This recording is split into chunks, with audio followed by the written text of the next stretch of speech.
어제는 온 세상에 기쁨과 소망이 되시고 세상을 구원하실 구주 예수 그리스도께서 나신 성탄절이었습니다.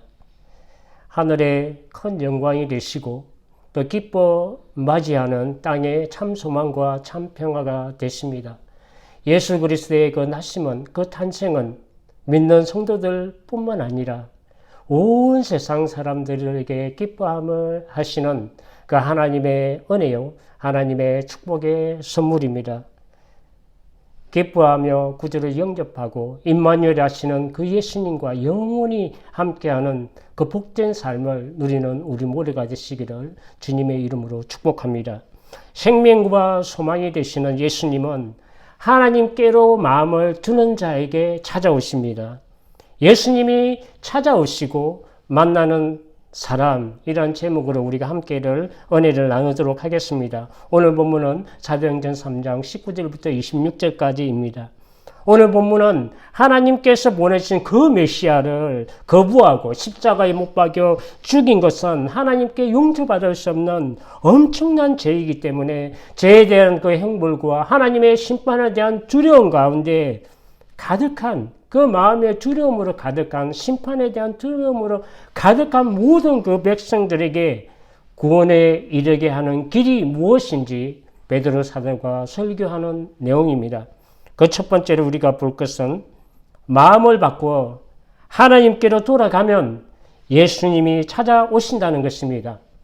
19절과 20절을 보면 그러므로 너희가 회개하고 돌이켜 너희 죄 없이 함을 받으라. 이같이 하면 새롭게 되는 날이 주 앞으로부터 이를 것이요 또 주께서 너희를 위하여 예정하신 그리스도 곧 예수를 보내시리니 하나님을 거역하여 생명의 주를 죽이는 그 죄와 죄악으로 가득한 그 인생들이 깨끗함을 파괴하고 죄 없이 함을 받을 수 있는 두 가지 그 길을 제시해 주고 있습니다. 그 첫 번째로는 너희는 마음을 바꾸어라 하는 것이고, 그리고 그 두 번째는 너희는 제사함을 주시는 그 하나님께로 돌아가라 하는 그 두 가지 명령입니다. 제사함을 얻기 위하여 우리에게 해야 할 것은 무엇보다도 하나님을 거부하고 죄와 세상을 향하여 있는 나의 마음을, 그 나의 마음의 방향을 바꾸어서 그 바꾸는 것이 먼저이고, 그리고 회개하여 돌이켜 하나님께로 돌아가라고 명령하고 있습니다. 회개는 악으로부터 돌아서서 마음을 바꾸는 것을 시작으로 선하신 하나님을 향하여 완전히 되돌아가는 것을 의미합니다. 그 사람이 죄 없이 하시는 하나님을 만나게 됩니다. 이같이 할 때 하나님께서는 두 가지 은혜를 우리한테 주시는데, 그 첫 번째가 하나님께서 그 사람에게 새롭게 하는 날이 이르도록 하신다고 19절 하반절에 말씀을 주고 계십니다. 이렇게 하면 새롭게 되는 날이 주 앞으로부터 이를 것이요 죄짐의 눌림으로부터 자유롭게 숨을 쉬는 그 쉼과 평안을 주시고, 그리고 죄와 죽음으로부터 회복과 영적 생명을 우리에게 있게 하십니다. 회개함으로 받는 그 제사함과 구원을 통해서 누리는 참된 안식과 영적 생명을 얻는 이것이 얼마나 큰 축복인지 우리는 말로 다 할 수가 없습니다. 시편 32편을 보면 범죄한 다윗은 그 죄로 말미암아 종일 신음하고 여름 가뭄에 바짝 마른 것 같이 그 뼈가 마르고 새하여지고 죄짐에 눌려서 진액이 다 빠져서 그는 영적으로 죽었습니다. 그러나 그 죄를 가지고 하나님 앞에 나아갔더니 하나님께서는 그 죄의 짐에서 그를 벗어나게 하시고 죄를 사하여 주셨습니다.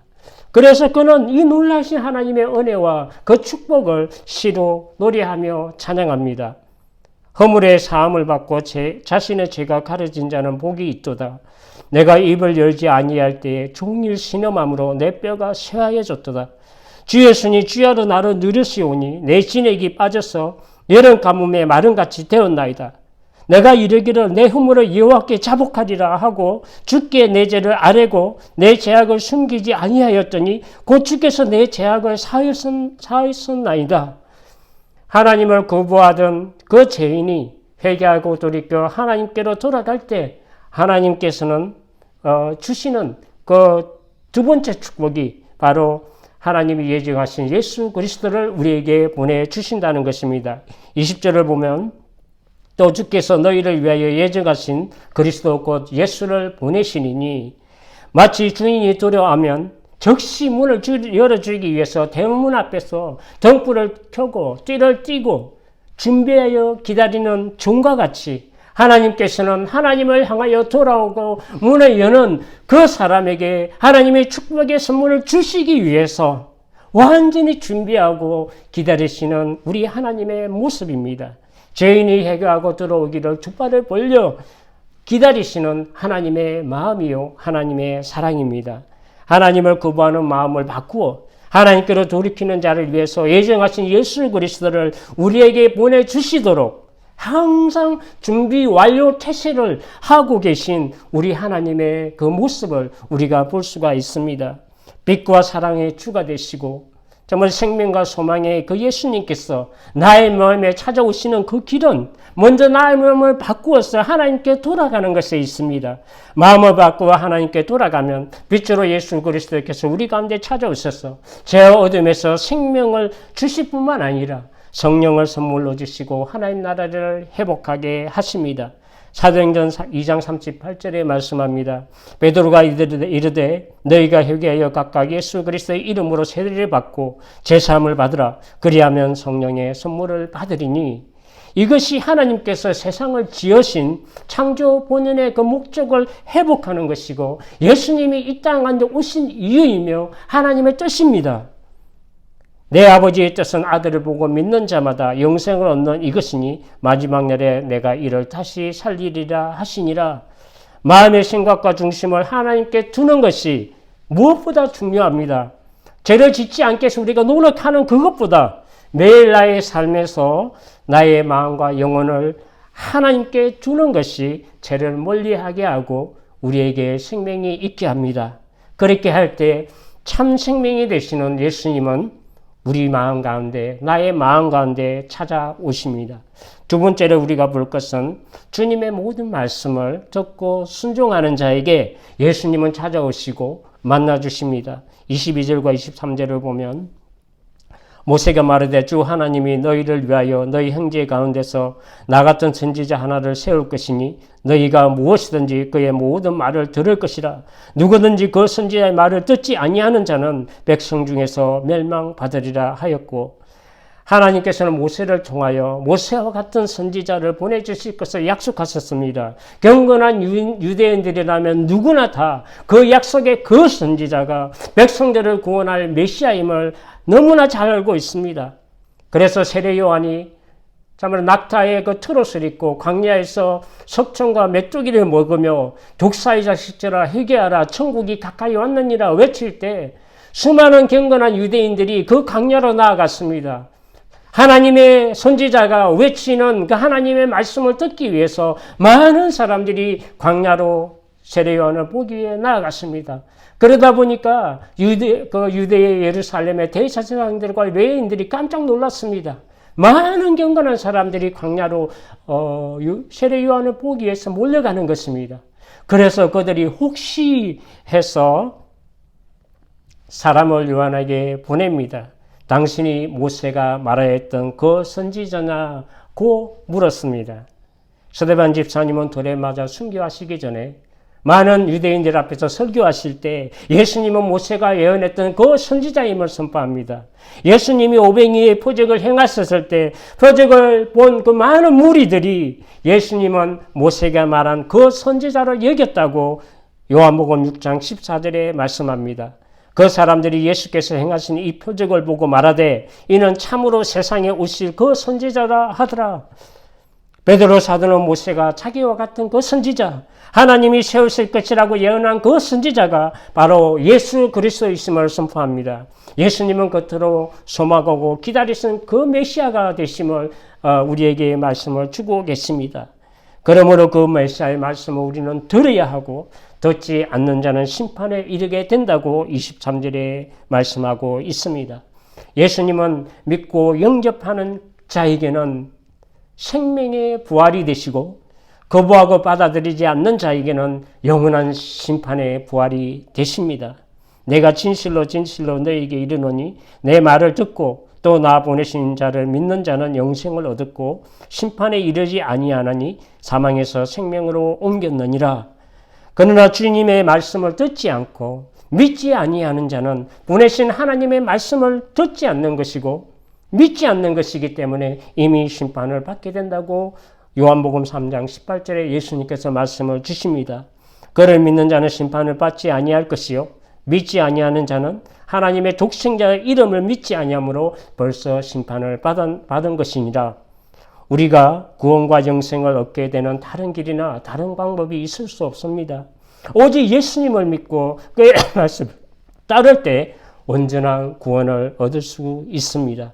세 번째로 우리가 볼 것은 예수님이 찾아오시고 만나게 되는 그 사람은 하나님께서 모든 선지자들로 약속하시고 예언하신 그 모든 증거를 믿는 것입니다. 24절을 보면 또한 사무엘 때부터 이어 말한 모든 선지자도 이때를 가르쳐 말하였느니라. 아브라함과 모세 또한 하나님의 선지자이지만 구약의 실제적인 선지자의 시작은 사무엘 선지자이고 그 이후에 모든 선지자들이 하나님의 약속을 예언했고 그 예언의 실제인 예수님을 예언했습니다. 다윗에게 기름 부었던 사무엘 선지자 이래로 모든 많은 선지자들이 다윗의 자신이신 예수님이 오셔서 영원한 하나님의 나라를 세우고 구원을 성취하실 그 때를 선포했습니다. 내 수완이 차서 내 조상들과 함께 누울 때 내가 내 몸에서 내 씨를 내 뒤에 세워 그의 나라를 견고하게 하리라. 그는 내 이름을 위하여 집을 건축할 것이요 나는 그의 나라의 왕위를 영원히 견고하게 하리라 라고 사무엘하 7장 12절 이하에 말씀합니다. 세상의 나라가 영원하지 않고 세상의 왕이 영원할 수 없습니다. 아브라함을 통해 천하 만민이 복을 받게 되는 그 아브라함의 씨는 이삭이 아니고 다윗의 씨를 통하여 세워지는 영원한 나라와 영원한 왕은 솔로몬이 아니라 영원하신 왕, 예수님이 오셔서 세우시는 영원하신 하나님의 나라를 의미합니다. 그래서 복음서의 시작이, 마태복음의 시작이 아브라함과 다윗의 자손 예수 그리스도의 세계라 라고 시작하며 그들의 그 예언, 아브라함과 다윗의 후손으로 오신 그 예수님을 통해서 이 예언이 성취됩니다. 기독교의 핵심 신학이 담겨진 로마서 시작도 이 복음은 하나님이 선지자들을 통하여 그의 아들에 관하여 성경에 미리 약속하신 것이라 라고 로마서 1장 2절에 말씀합니다. 하나님의 선지자들의 증거를 받고 믿는 것이며 예수님께서도 구약의 모든 선지자들로 말씀하시고 성경이 증언하시는 그것이 그 메시아가 예수님 자신이심을 말씀합니다. 너희가 성경에서 영생을 얻는 줄 생각하고 성경을 연구하거니와 이 성경이 곧 내게 대하여 증언하는 것이니라. 요한복음 5장 39절에 말씀합니다. 하나님께서도 자기 선지자들과 성경의 말씀을 통해서 친히 자기 아들에 대하여 증언하셨지만 그 음성을 듣지 못하고 그 형상을 보지 못하고 그 말씀이 그 사람 속에 거하지 못함으로 믿지 않으려는 것이라고 요한복음 5장 37절에 아예 말씀합니다. 또 나를 보내신 아버지께서 친히 나를 위하여 증언하셨느니라. 너희는 아무 때에도 그 음성을 듣지 못하였고 그 형상을 보지 못하였으며 그 말씀이 너희 속에 거하지 아니하니 이는 그가 보내신 이를 믿지 아니함이라. 하나님의 선지자들의 그 증언과 하나님의 증거를 우리가 믿어야 예수님은 찾아오시고 구원과 영생을 선물로 주십니다. 하나님의 증거는 그 아들에 대하여 증언합니다.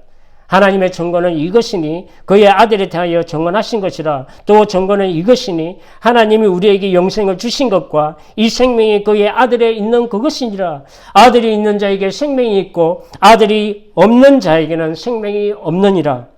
말씀을 정리하도록 하겠습니다. 하나님의 약속은 예수 그리스도를 믿음으로 천한 만민이 복을 받게 하는 것입니다. 25절과 26절을 보면 너희는 선지자들의 자손이요 또 하나님이 너희 조상과 더불어 세우신 언약의 자손이라. 아브라함의 이르시기를 땅의 모든 족속이 너의 씨로 말미암아 복을 받으리라 하셨으니 하나님이 그 종을 세워 복주시려고 너에게 먼저 보내사 너희로 하여금 돌이켜 각각 그 약함을 버리게 하셨느니라. 복의 군인인 아브라함의 그 씨를 통해서 땅의 모든 족속이 복을 받게 될 것이라고 하나님께서 말씀하셨고, 아브라함의 씨를 통하여 천하 만민과 모든 땅의 족속이 복을 받게 된다는 것은 오직 예수님을 가리키는 것이라고 갈라디아서 3장 16절에 말씀합니다. 이 약속들은 아브라함과 그 자손에게 말씀하신 것인데 여럿을 가리켜 그 자손들이라 하지 아니하고 오직 한 사람을 가리켜 내 자손이라 하셨으니 곧 그리스도시라. 땅에서 난 인간으로 천하 만민에게 복을 미칠 자가 없습니다.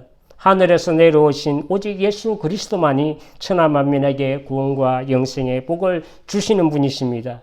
이스라엘이 그 혈통으로 아브라함의 후손이라면 예수님을 믿는 모든 자는 아브라함의 영적 후손이 되고 믿음으로 진정한 아브라함의 자손이 됩니다. 아브라함이 하나님을 믿음에 그것을 그에게 의로 정하셨다 함과 같으니라. 그런즉 믿음으로 말미암은 자들은 아브라함의 자손인 줄 알지어다 라고 갈라디아서 3장 6절 이하에 말씀합니다. 아브라함과 다윗의 후손으로 오신 그 종 예수님은 세상 모든 민족과 천하 만민을 위한 메시아였지만 구원 계획 순서로 볼 때 유대인에게 먼저 오셨고, 그리고 유대인들을 통하여 하나님께서 모든 민족을 구원하시고자 하셨습니다. 하나님께서 그 하나님의 종 메시아를 먼저 보내신 이유와 그 목적을 오늘 26절에 설명하고 있습니다. 왜 메시아가 유대인들에게 먼저 왔는지, 그것은 바로 사람마다 죄악에서 떠나 하나님을 향하여 돌이켜 회개하고 예수 그리스도를 영접하는 데 있음을 26절에 결론적으로 말씀하고 있습니다. 말씀을 마치도록 하겠습니다. 천년이 지나도 한결같으시고 신실하시고 또 다른 천년이 지나고 영혼까지 그 사랑이 변하지 않으시는 우리 하나님은 예수님을 거부하고 죄 가운데 있는 자기 인생들이 아무도 멸망치 않고 돌아오기를 오래 참고 기다리신다고 베드로서 3장 8절에 말씀합니다. 사랑하는 자들아, 주께서는 하루가 천년 같고 천년이 하루 같다는 이 한 가지를 잊지 말라. 주의 약속은 어떤 이들이 더디다고 생각하는 것 같이 더딘 것이 아니라 오직 주께서는 너희를 대하여 오래 참으사 아무도 멸망이 하지 아니하고 다 회개하기에 이르기를 원하시느니라. 하나님과 예수님을 거부하는 그 죄된 마음을 바꾸어 하나님을 향하여 돌이키고 마음을 하나님께 두면 예수님이 그 마음에 찾아오시고 구원과 영생을 선물로 주십니다. 찾아오신 그 예수님을 그 마음에 영접함으로 하늘에서뿐만 아니라 이 땅에서도 영생을 누리는 우리 모두가 되시기를 주님의 이름으로 축복합니다.